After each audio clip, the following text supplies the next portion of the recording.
Nadie tiene datos sobre el rendimiento del Iron Dome.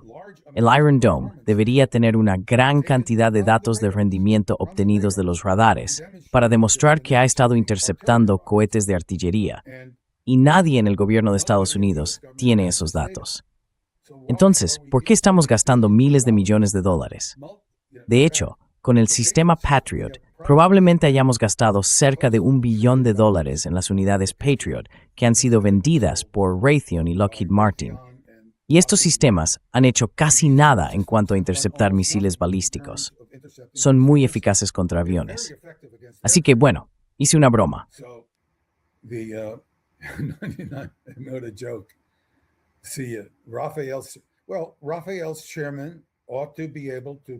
Bueno, el presidente de Rafael debería poder facilitar los datos del radar al público estadounidense, al Departamento de Defensa. Ninguno de esos datos debería estar clasificado. Dicen que tienen una eficacia del 99%. Esos datos no revelan nada sobre el sistema, salvo que alcanzó el misil balístico. Así que no hay ninguna razón válida para que esa información no sea pública. Y sin embargo, no está disponible. Y puedo decirte por qué. No está disponible porque están mintiendo. Y están mintiendo a lo grande, con miles de millones, casi billones de dólares del dinero de los contribuyentes estadounidenses. Por cierto, el sistema Cúpula de Hierro fue financiado casi por completo por Estados Unidos. Así que desde el punto de vista de los israelíes, nos están tomando el pelo.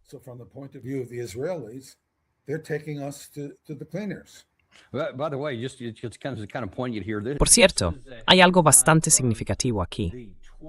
Este es un titular de la Guerra de 12 días del año pasado, cuando había mucha preocupación en el lado israelí, porque solo el 65% de los misiles lanzados por Irán fueron interceptados por el sistema Cúpula de Hierro, frente al 90% del día anterior. Y decían, vaya, ¿qué ha pasado con eso? Y tú estás diciendo básicamente que todo eso era ficción, incluso en aquel momento.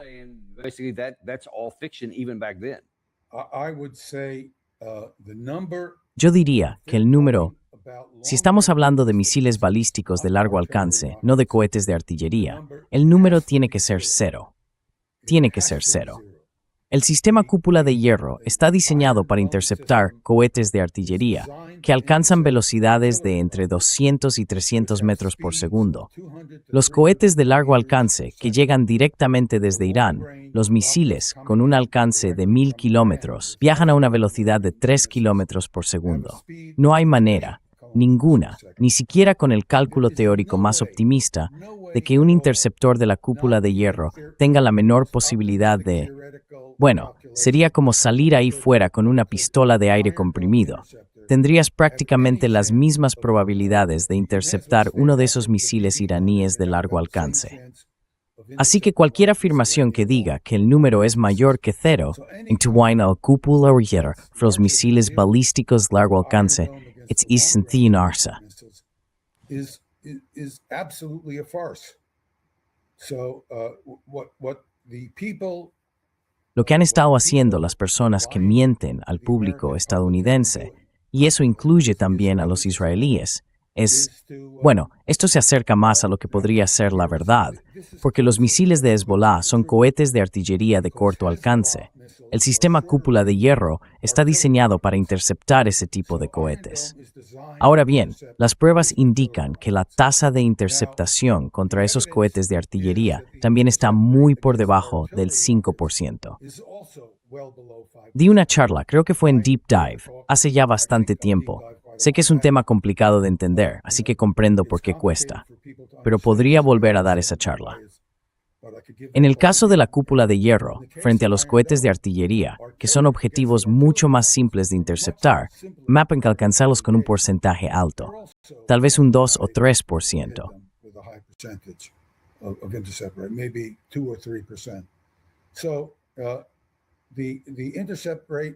Así que la tasa de interceptación contra los cohetes de artillería, que son mucho más simples, es muy baja, por debajo del 5%. Y la interceptación contra los cohetes de mayor alcance, que son mucho más caros, los interceptores Patriot PAC-3, también es muy baja, del 2 o 3%, en todo caso por debajo del 5%. Por eso, la utilidad de estos interceptores puede ser alta frente a drones. Por ejemplo, lo más sensato con un interceptor del Iron Dome es no intentar disparar a un cohete de artillería, porque estás gastando interceptores en objetivos que básicamente no alcanzas. En cambio, el Iron Dome es muy eficaz contra drones y probablemente tenga una probabilidad de impacto cercana a 1.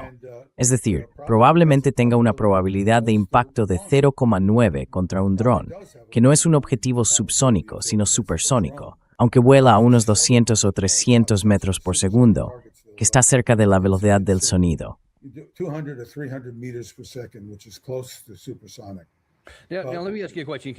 Déjame hacerte una pregunta, porque lo dijiste con mucha seguridad. Dijiste que no podían haberlos alcanzado por cuestión de matemáticas o algo así. ¿Tienes algún dato que lo demuestre? ¿O simplemente es que es imposible que funcione, incluso sin datos? Sin datos. Me refiero al domo de hierro interceptando misiles iraníes. The Iron Dome. El domo de hierro está diseñado para interceptar un objetivo que se acerca a una velocidad muy alta, de unos 200 a 300 metros por segundo. Eso es un cohete de artillería. Un dron, en cambio, vuela a unos 100 metros por segundo o incluso más despacio. Así que un dron es un objetivo extremadamente fácil de alcanzar. El problema con un cohete de artillería es distinto. Ese cohete viene hacia ti, y digamos, tengo que detectarlo con suficiente antelación para poder hacer el ajuste final y golpear la parte delantera del cohete. Si el cohete está lejos y viene, por ejemplo, a 200 metros por segundo y consigo verlo, necesito al menos un segundo para maniobrar, porque mi tiempo de respuesta es de 1/10 de segundo.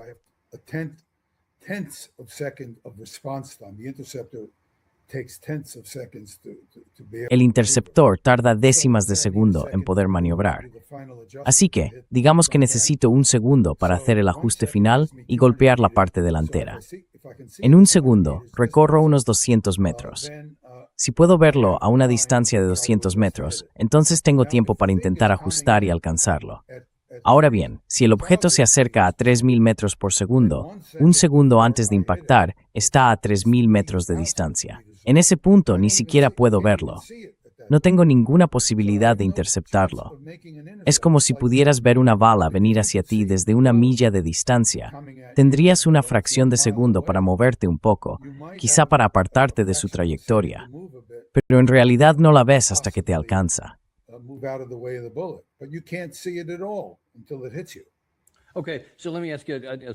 Vale, déjame hacerte otra pregunta, porque hay gente que de forma un poco general se refiere a todas las defensas aéreas israelíes como la cúpula de hierro, pero en realidad también incluyen la onda de David y creo los sistemas Flecha 2 y Flecha 3.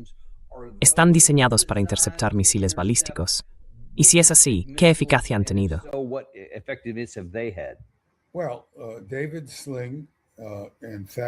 Bueno, los sistemas David Sling y THAAD están diseñados para interceptar misiles balísticos a gran altitud.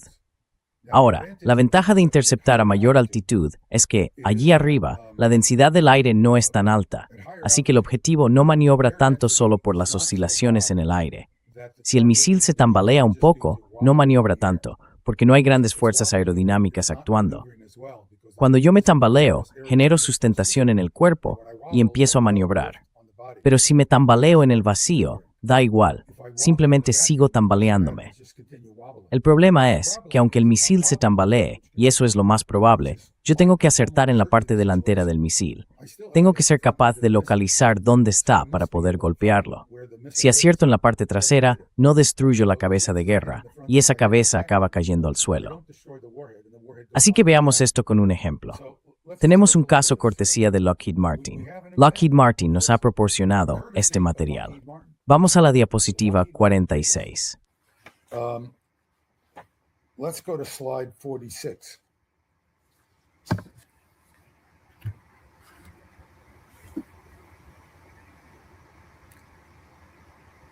Oops. Uy, creo que no tenemos lo mismo. ¿Necesitamos otra página? Sí, necesito. Tengo otra versión de... Pasa unas cuantas diapositivas, Gary. Empieza a avanzar por las diapositivas. Ahí está. Vale, vuelve a la diapositiva 47. Bien, esto es el comienzo, la parte inicial de un vídeo de Lockheed Martin. Tengo el enlace del vídeo ahí, así que podéis entrar en la web y verlo. Lockheed Martin, el fabricante del sistema THAAD. Y aquí muestran un objetivo. Dicen que este objetivo se usa para simular una interceptación del sistema Patriot PAC-3 de Lockheed Martin. Así que es una simulación que están haciendo, y en el video muestran los resultados de esa simulación. Tienen que hacer una simulación para poder mostrar los resultados. So they have to do a simulation to show you the results. So this is a real simulation you're seeing of the intercept attempt. Esto que estáis viendo es una simulación real del intento de interceptación. Fijaos en que la punta es redondeada y precisamente por eso tiene una sección radar mayor de la que tendría si no lo fuera. Si pasamos a la siguiente diapositiva, en el recuadro 2, arriba a la derecha, se muestra en la parte inferior derecha del recuadro un interceptor PAC-3. Ese interceptor PAC-3 está emitiendo una señal de radio. El PAC-3 es distinto del PAC-2. Lleva un radar justo en la parte frontal, y eso le da una gran ventaja, porque le permite localizar el objetivo que intenta alcanzar con mucha más precisión. Así que la verdadera pregunta es, ¿esa precisión es suficiente? ¿Es más alta que la del PAC-2? Sí, pero ¿es lo bastante buena como para lograr una tasa de interceptación elevada? Result in a high intercept rate. That is to say, a high rate of hitting the missile. Es decir, una alta probabilidad de impactar el misil por la parte delantera y detonar su cabeza explosiva. Tiene que detonar la cabeza del misil, como os mostraré en los vídeos. Así que pasemos a la siguiente diapositiva. Este es el último fragmento de segundo de la simulación real de interceptación. Esto que estáis viendo es la simulación. Están mostrando el resultado de su propia simulación. Pasemos a la siguiente diapositiva y veamos qué ocurre a medida que nos acercamos más y más al objetivo. Vamos otra vez, de nuevo. Bueno, mirad esto. No alcanzamos la cabeza explosiva. La hemos fallado. Su propia simulación muestra que fallaron la cabeza del misil. Y eso no es bueno. La cabeza caerá al suelo y explotará. Así que su propia simulación demuestra que no lograron alcanzar la cabeza explosiva.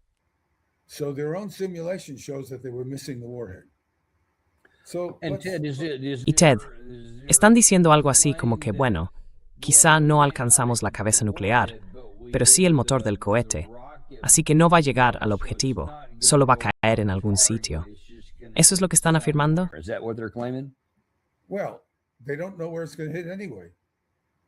Bueno, en realidad no saben dónde va a impactar. No lo saben. Eso es lo que quieren que creas que pasa. Pero lo que ocurre de verdad es que la ojiva cae al suelo y explota. Ahora bien, si supieran que la ojiva va a, digamos, golpear la unidad de radar, pongamos que se están defendiendo, entonces acertar a la ojiva y destruirla sería un éxito. Pero la realidad es que la trayectoria de la ojiva no va a cambiar mucho en el momento en que la alcancen, porque está a altitud relativamente baja.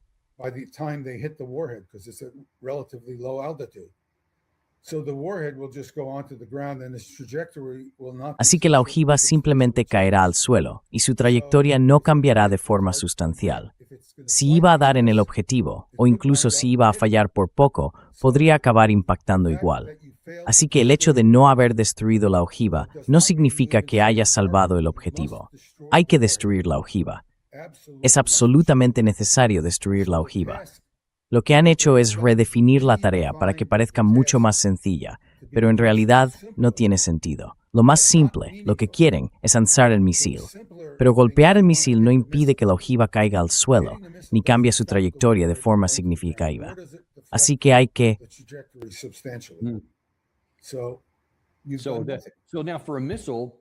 Entonces, ahora, con un misil, estás diciendo que eso no sería suficiente. Incluso si impactara en el cuerpo del misil, en el fuselaje propiamente dicho, y todo eso. Pero ahora, corrígeme si me equivoco. Creo que en esta presentación hablas de que si estuvieran disparando contra un avión, eso sí podría ser suficiente, ¿verdad?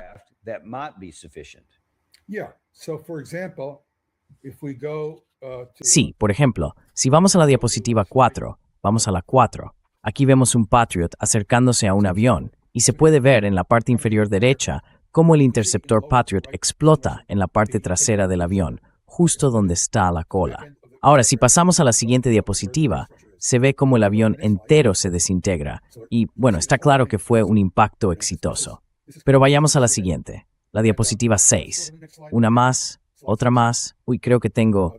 Sigue. Perdón, una más. Aquí está. Vale, esta diapositiva se ve un poco mal, pero si miras la esquina superior izquierda, verás unas flechas señalando. Ahí está el objetivo Lance. El Lance es el misil objetivo en este caso. Se puede ver una zona un poco sombreada.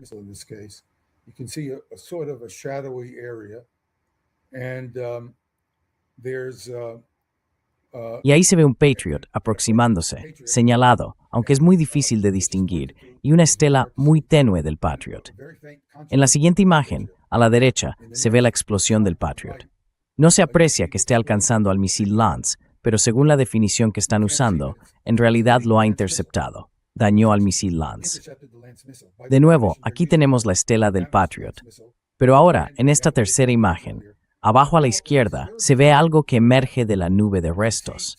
Fíjense en que la nube de restos está más concentrada hacia adelante, porque cuando el Patriot explota, se mueve hacia adelante a 1,5 kilómetros por segundo. Así que todos los fragmentos de la explosión del Patriot se desplazan a esa velocidad. Por eso la bola de fuego es muy asimétrica. Pero también se ve como el misil objetivo emerge.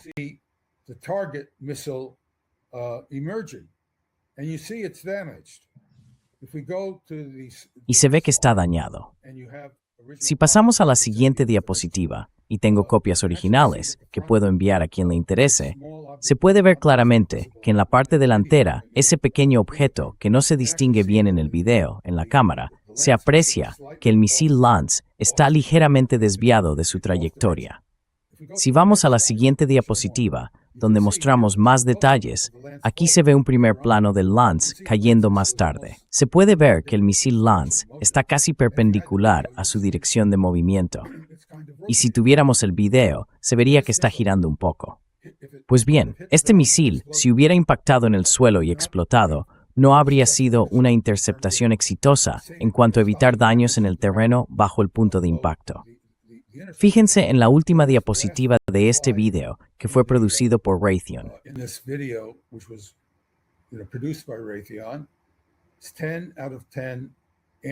Son 10 de 10 interceptaciones de misiles antitácticos, incluyendo 5 impactos directos. Bueno, si tuvieron 5 impactos directos, entonces sí lograron 5 interceptaciones exitosas. Así que si te dicen eso, aunque no te muestren un impacto directo, si realmente tuvieron 5 impactos directos, eso significa que alcanzaron la parte frontal del misil balístico, lo que hizo detonar la ojiva. Y al explotar, la ojiva quedó destruida y no llegó al suelo, evitando así los daños. Pero si no lograron eso, entonces no fue un éxito. En esas pruebas concretas, si aceptamos lo que dicen, aunque sinceramente no sé qué creer cuando hablan estos tipos, tuvieron una tasa de interceptación del 50%, no del 100%. Hicieron 17 pruebas de ese tipo. Afirmaron haber tenido 17 interceptaciones exitosas de 17 pruebas. Y en combate real fueron 0 de 44. Ya sabes, en la Guerra del Golfo del 91. Sí, eso no suena muy optimista. 17 y 0 de 44. Sí, parece que es así. Quizá, si los israelíes tenían razón y no hubo ninguna interceptación, tal vez habrían acertado 4 de 44. Bueno, déjame preguntarte algo, Ted. Sé que se nos está acabando el tiempo. Hablamos de que las consecuencias de esto son muy profundas, no solo si la guerra vuelve a empezar en Irán, sino también si hubiera una guerra futura entre Estados Unidos y la OTAN. Apenas podríamos interceptar nada. Y te lanzo una pregunta complicada, porque no te había preparado para esto antes. Pero, ¿tienes alguna información sobre el otro lado? Miremos ambos casos. ¿Tiene Irán alguna capacidad para interceptar nuestros misiles? ¿Y Rusia tiene alguna capacidad para interceptar nuestros misiles?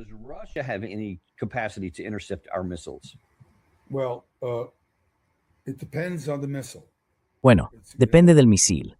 Todo está en el objetivo al que disparas. Y si hablamos de drones, eso es pan comido. Pero estás gastando un interceptor que cuesta varios millones de dólares para derribar un dron que vale apenas unas decenas de miles. Así que, en términos económicos, la guerra de drones te gana. Y además, en cuanto a cantidad, tu adversario puede desplegar decenas de miles de drones, no solo miles, mientras que tú solo puedes desplegar cientos o miles de interceptores. Y esos interceptores, en el caso del Patriot Pac-3, cuestan unos 4 millones de dólares cada uno.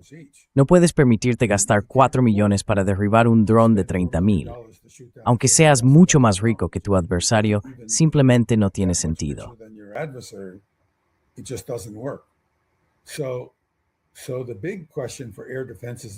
Así que la gran pregunta para las defensas aéreas del futuro es, ¿podrán resistir los ataques con drones?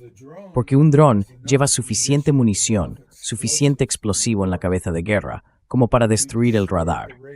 Por eso hay que defenderse de los drones que tienen cabezas de guerra más grandes. Hay drones con cargas más pequeñas, y esos probablemente se puedan derribar con cañones antiaéreos o con armas montadas en aviones. Así que rodeas tu sistema de defensa aérea con cañones y ellos se encargan de abatir esos drones más pequeños y menos peligrosos. Pero los drones que transportan una cabeza de guerra de unos 100 kilos o unas 200 libras, esos no se pueden ignorar. Además, vuelan algo más rápido y pueden llegar en grandes cantidades.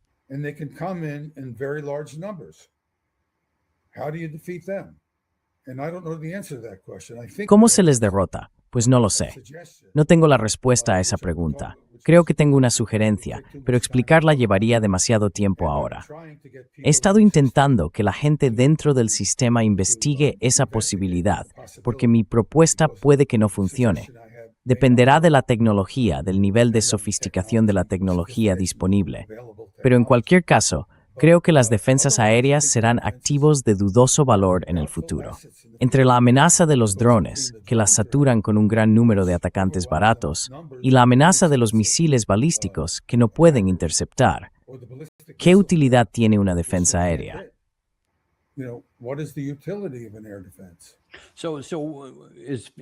Y si no lo sabes, no pasa nada. Dímelo simplemente. Pero digamos, por ejemplo, los misiles SM-2, SM-3, los misiles aire-tierra que podemos lanzar, los CHASM, los misiles de crucero Tomahawk. ¿Tiene Rusia ahora mismo la capacidad de derribarlos con su defensa aérea? ¿O están en la misma situación que nosotros?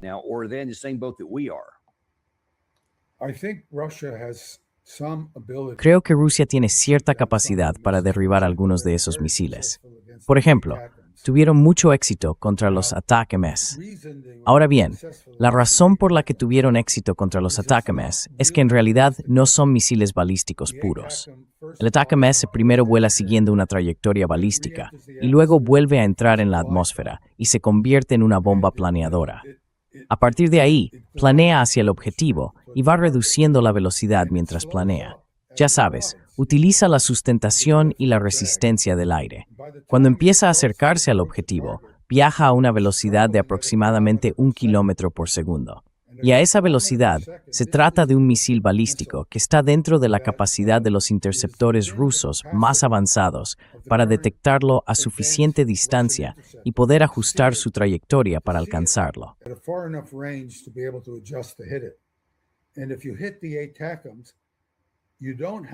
Y si alcanzas un ATACMS, no hace falta golpear la cabeza de guerra para dejarlo inservible, porque es un misil aerodinámico. Es aerodinámico. Así que si daño la estructura del fuselaje, simplemente se desintegra y cae al suelo. Si cae principalmente por la resistencia del aire y no tiene mucha sustentación, como un cohete de artillería, entonces, si golpeo ese cohete y daño la parte trasera, la cabeza de guerra se desprende y sigue cayendo al suelo. El ATACMS es, por tanto, un tipo especial de cohete con una vulnerabilidad particular frente a las defensas aéreas. Y parece que los rusos han tenido bastante éxito contra los ATACMS. Ahora bien, con otros misiles que son realmente balísticos y que viajan, digamos, a distancias de 500 o 600 kilómetros, dudo que las defensas aéreas rusas sean muy eficaces contra ellos.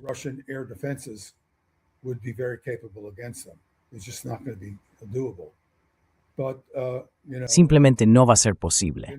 Pero ya sabes, no están mirando muchos de esos misiles. La mayoría de los misiles a los que se enfrentan desde Ucrania son básicamente drones mejorados, con mayor alcance, que vuelan a velocidad subsónica y son fáciles de derribar. Así que ahí el problema es el coste de los interceptores. Y el sistema ruso, el S-300, el 400 y el 500, está diseñado de forma mucho más eficiente que el sistema Patriot, porque el Patriot solo lanza interceptores que cuestan varios millones de dólares, mientras que los S-300, 400 y 500 pueden disparar distintos tipos de interceptores.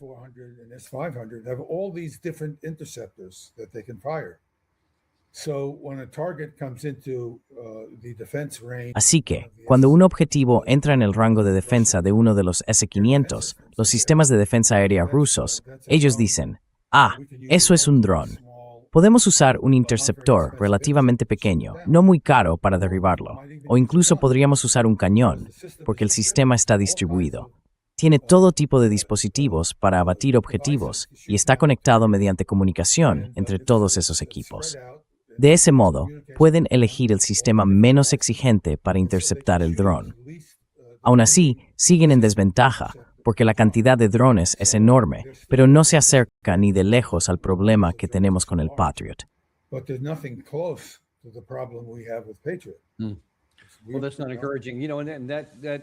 Bueno, eso no es muy alentador. Y sabes, Ted, eso también tiene consecuencias reales de cara al futuro. Porque se oye mucho eso de que, oye, solo tenemos que volver a la base industrial de defensa y triplicar o cuadruplicar el número de interceptores para poder detener esas cosas. Pero los números no van a cuadrar así. La realidad es que somos mucho más vulnerables a los misiles balísticos enemigos que lo que permite la tecnología defensiva actual. ¿Dirías que eso es una afirmación justa?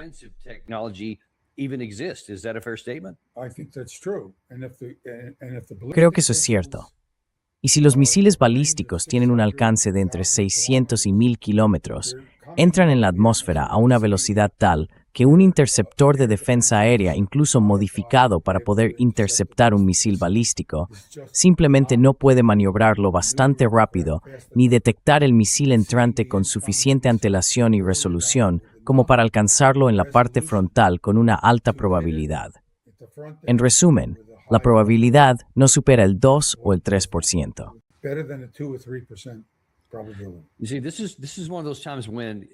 Verás, este es uno de esos momentos en los que el discurso manipulado, eso de hacer creer al público algo que no es cierto para conseguir dinero, para contratos o lo que sea, puede funcionar en el plano financiero, pero está teniendo un efecto perverso en la mente de los líderes si ellos mismos se creen esas cosas. Si piensan que podemos defendernos de misiles balísticos entrantes y elegimos conflictos en los que no podemos hacerlo. Como vimos, creo, cuando golpearon 20 de nuestras bases, en Israel, Bahrein, Qatar, Kuwait y otros lugares, nadie fue capaz de detener gran parte de lo que llegó. Eso, por sí solo, debería bastar como prueba sobre el terreno de que, sea cual sea la tasa real de interceptación, no tiene importancia, porque los misiles van a atravesar las defensas igualmente.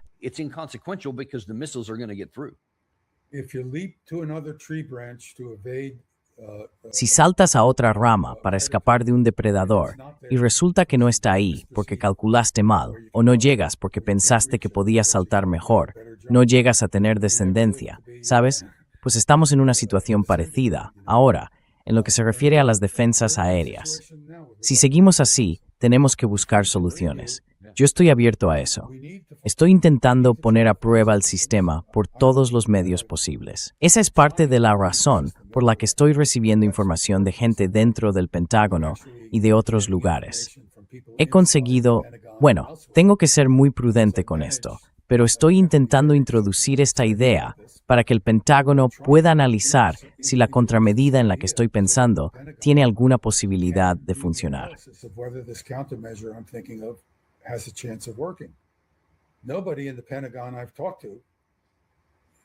Nadie en el Pentágono con quien he hablado, y créeme, hay mucha gente allí, ha pensado en esta idea.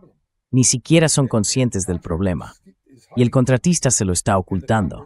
Y el Congreso es cómplice de esto, porque el Congreso tiene que aprobar una ley que obligue al contratista a entregar al ejército los datos del radar que demuestran su tasa de éxito. Esos datos existen. Si lo que dicen es cierto, existen. Solo se trata de que nos den la información que ya tienen. Yo no creo que tengan esos datos.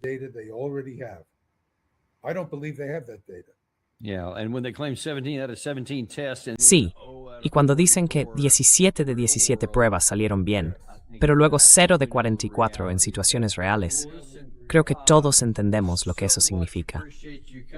En fin, muchísimas gracias por acompañarnos hoy, profesor. Ha sido muy esclarecedor, aunque también un poco inquietante. Pero es información que la gente necesita para que no nos engañemos pensando que somos mucho más fuertes de lo que realmente somos. Y luego lo descubramos cuando nos caigan encima un montón de misiles que podríamos haber evitado. Así que, de verdad, muchas gracias por eso. Lo apreciamos muchísimo. De nada. Y no olvidéis contarles a vuestros amigos, a esos que disfrutan escuchando podcasts, que añadan Daniel Davis Deep Dive a su lista. Necesitan saber lo que vosotros sabéis. Pueden encontrarlo donde ya escuchan sus podcasts. Solo tenéis que decírselo.